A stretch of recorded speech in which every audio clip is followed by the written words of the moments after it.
Nate tukomyewo n'amawulire wano ku YouTube channel ya Esther Portable agafa mu ggwanga ne wabweru w'eggwanga.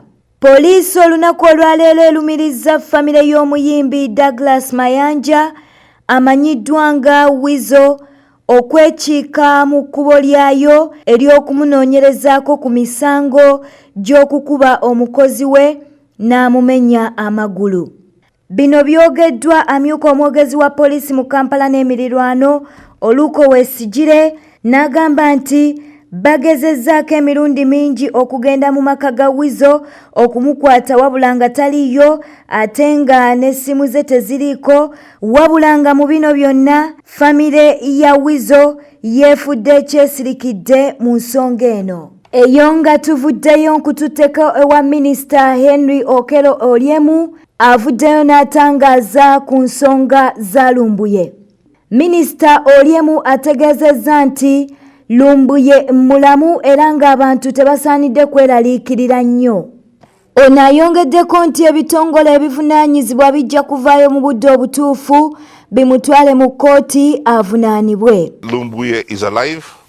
As far as I know, Lumbuye, these people should not be worried about Lumbuye, and the relevant authorities who have Lumbuye will at the right time be able to bring Lumbuye in public and bring him before the court of law.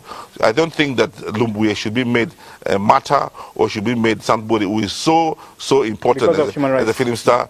And Lumbuye's human rights are being respected absolutely wherever he is, I am sure. So there is nothing for people to worry about Lumbuye.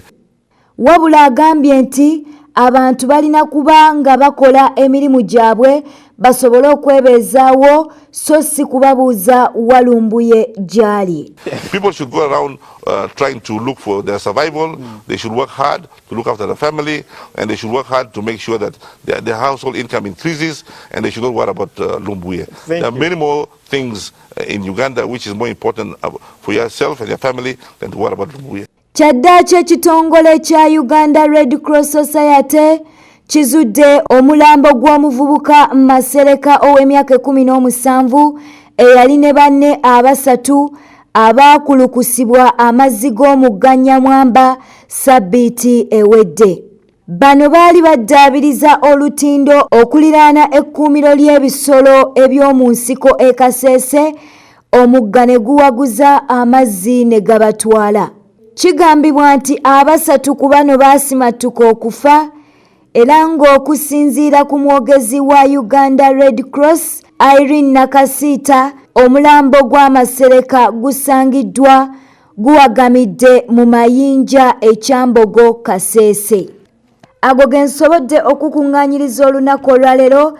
Obadde mulabi mulungi, neteweerabira ku subscribinga ku YouTube channel ya Esther Portable wetukuleetera amawulire agafa mu ggwanga ne wabweru w'eggwanga.